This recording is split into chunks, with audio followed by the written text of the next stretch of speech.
روسیه اشتباه خود در رابطه با تروریستی اعلان کردن حزب نهضت را اصلاح میکند.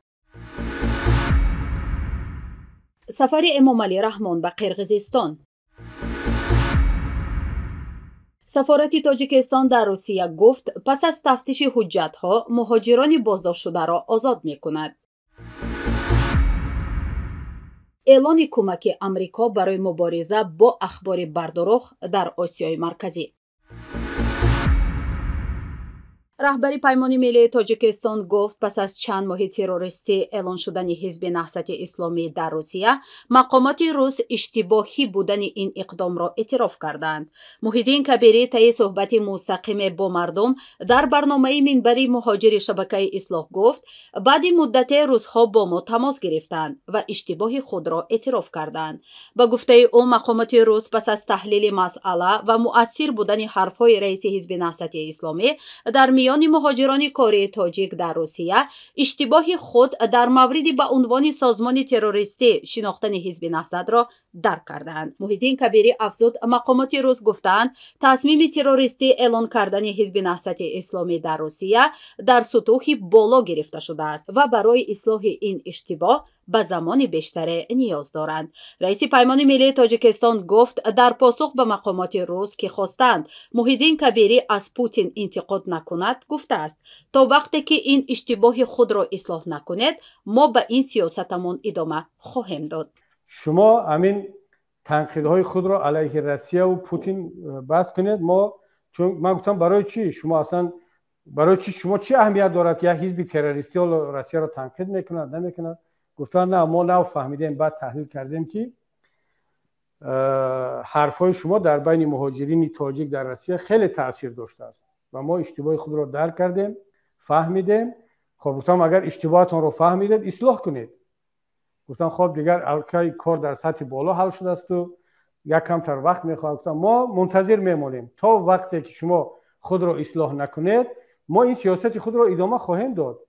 چی میشد است که شما بیاید ما را تروریست اعلان کنید، ملت تاجیک را تحقیر کنید، مهاجرای تاجیک را به جنگ بفرستید، بر روی زمین تحقیرآمیز بخوابانید، بعد ما به خاطر کدام یک روز روسا عقلشان می‌دارد حکومت روسیه منتظر باشیم؟ نه، به هیچ وجه. بنابر همین ببینید ما با اپوزیسیون روسیه رابطه خیلی خوب داریم. روسیه آینده بعد از دیکتاتور، بعد از آنکه یک حکومت مردمی دموکراتی می شود، اون وقت می تواند با ملت تاجیک دوست شود، با ملت های داخل روسیه دوست شود. شما میدونید چچن ها، نه چچن های طرفدار رمضان قدیرو، بلکه چچن های واقعی که برای وطن و ملتشون مبارزه میبرند. تاتارها، بوریت ها، اینگوش ها، بشقیر ها، اونا را در داخل روسیه این شهروندی درجه اول حساب نمیکنن. اونا همش وقتی که یگان جنایت کردن میگن کافکاز که ناسیونال نستی، نسلویانسک ونیش نستی. در پیمان ملی تاجیکستان به پیام گفتند که این حرف روزها در ملاقات آنها با محیدین کبیری که چند ماه پیش صورت گرفته بود صدا داده است. در همین حال از پاسخ از این سوال که ملاقات در کجا صورت گرفته با دلیل‌های سیاسی مقامات پیمان خودداری کردند. باید گفت روسیه تنها کشور در جهان است که حزب نهضت اسلامی تاجیکستان را پس از دوشنبه رسمی به عنوان سازمان تروریستی اعتراف کرده است. سایر تلاش‌های رژیم رحمان برای تروریستی شناختن این حزب در دیگر کشورها نتیجه ندادند. رئیس جمهوری تاجیکستان به قرقیزستان سفر خواهد کرد. خبرگزاری سپوتنیک با استناد به دفتر مطبوعاتی ریاست جمهوری تاجیکستان نوشته است این سفر امامعلی رحمان به قرقیزستان در 2 ایون انجام می شود. به اطلاع منبع هدف از این سفر شرکت رئیس جمهوری تاجیکستان در نشست اتحاد اروپا و آسیای مرکزی در چالپاناتای قرقیزستان در 2 و 3 ایون است. دیدار قبلی سران کشورهای آسیای مرکزی با رئیس شورای اتحاد اروپا در 27 اکتبر سال 2022 در استانه قزاقستان برگزار شده بود. طی آن دیدار رئیس شورای اتحاد اروپا چارلز میشل با استفاده از فرصت آغاز لایحه را به عنوان پیوند انرژی پایدار در آسیای مرکزی معرفی کرد. به نظر سیاستمداران اروپایی آن برای تقویت سیاست ملی گذر به سیستم انرژی پایدار و توسعه سرمایه‌گذاری، ظرفیت و انرژی تجدیدپذیر و مؤثر ارائه شده است. همچنین پس از این دیدار سران کشورهای آسیای مرکزی و رئیس شورای اتحاد اروپا بود که بانک سرمایه‌گذاری اروپا گفت از طرف کمیسیون اروپا به این قنات مالی این اتحاد اشاره شده است که سرمایه‌گذاری بزرگ در ساخت و ساز نیروگاه برقی آبی روغن باشد.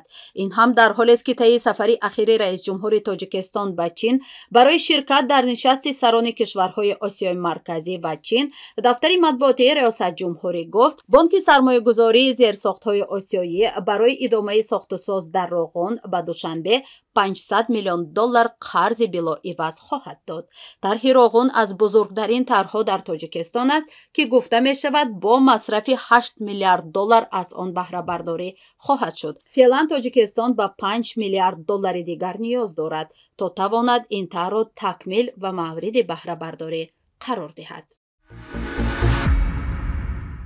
سفارت تاجیکستان گفته است 57 نفر از مهاجران بازداشت شده در میتینای مسکو شهروندان کشور بودند. سفارت تاجیکستان در روسیه طی یک بیانیه کوتاه در فیسبوک گفته است نماینده کنسولی از شعبه کارهای داخلی در ناحیه میتینای مسکو بازدید و مشخص کرده است که از 150 مهاجر بازداشت شده تنها 57 نفر آنها شهروند تاجیکستان بودند. قبلا گفته میشد طی یک رید خاص در منطقه مترو میتینای شهر مسکو بیش از 150 نفر از مهاجران کره تاجیکستانی بازداشت شدند. سفارت تاجیکستان در مسکو گفته است از این 150 نفر تنها 57 نفر شهروند تاجیکستان بوده است که 20 نفر آنها آزاد شدند. این خبر را پس از ظهر دیروز سفارت تاجیکستان در روسیه در صفحه فیسبوکیش گذاشته است. منبع نوشته است در میان بازداشت شده ها شهروندان دیگر کشورها نیز بودند که پس از تفتیش اسناد اقامت و مجوز کاری مهاجران آنها را آزاد خواهند کرد. بازداشت گسترده یا گروهی مهاجران در روسیه پس از آن شروع شد که هفته گذشته تعدادی از ساکنان منطقه یوژنی حوزه شهری کاتلنیکی ولایت مسکو طی یک مراجعه ویدیویی با پوتین رئیس جمهور روسیه گفتند مهاجران کاری در این منطقه انکلاو کردند. آنها همچنین طی این مراجعات افزودند مهاجران به سوی دختران نابالغ گپ می‌پرتویند و در خانه‌های اجاره به تعداد از حد زیاد زندگی می‌کنند که این وضع ساکنان را نگران کرده است. در پی این مراجعات بازداشت گسترده مهاجران تاجیک در روسیه آغاز شد که منجر به واکنش مقامات تاجیکستان و دعوت سفیر روسیه در کشور نیز گشت، اما به نظر می‌رسد نه دعوت سفیر مؤثر به قضیه بوده است، نه درخواست‌های وزیر امور داخلی و نه از وکالتدار حقوق انسان در تاجیکستان. آژانسی توسعه بین المللی آمریکا آمادگی خود در جهت اختصاص 12 میلیون دلار برای استواری کشورهای آسیای مرکزی در قبال اخبار جعلی را اعلام کرده است. به اطلاع آزیا پلوس آژانسی توسعه بین المللی آمریکا یا یوساید گفته است آماده است برای رشد استواری کشورهای آسیای مرکزی در قبال اخبار بافته 12 میلیون دلار اختصاص دهد. گفته می شود این سازمان در ضمن راه اندازی این برنامه بالای کشورهای نظیر تاجیکستان، قزاقستان و ازبکستان در منطقه تمرکز خواهد کرد.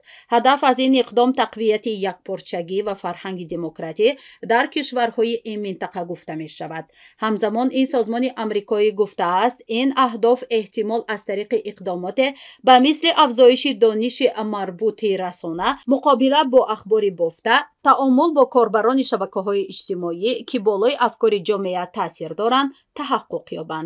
این برنامه آژانسی توسعه بین‌المللی آمریکا میگوید در چهارچوب مجموع این اقدامات در جهت تقویت مهارت‌های تکنیکی و دانش رسانه‌ها برای آماده‌سازی گزارش‌های با کیفیت در موضوعات بین‌المللی، منطقوی، سیاسی، اجتماعی و اقتصادی محلی کمک‌های انگیزه‌بخش نیز ارائه می‌شود. مهلت اجرایش این طرح در آسیای مرکزی برای 5 سال خواهد بود. اعلان این سازمان آمریکایی از جهت کمک کشورهای осиёи марказӣ барои муқобила ба ахбори бардуруғ дар ҳоле аст ки таи 2 соли гузашта 9 рӯзноманигор ва блогер дар Тоҷикистон ба муддатҳои тӯлонӣ зиндонӣ шуданд. Ба ин далел душанбеи расмӣ таҳти интиқоди шадиди созмонҳои дифоъ аз ҳуқуқи башар ва ҳамчунин расонаҳо қарор гирифтааст, аммо ҳукумати кишвар иқдомоти худ дар ҷиҳати саркӯби озодии суханро коҳиш надодааст.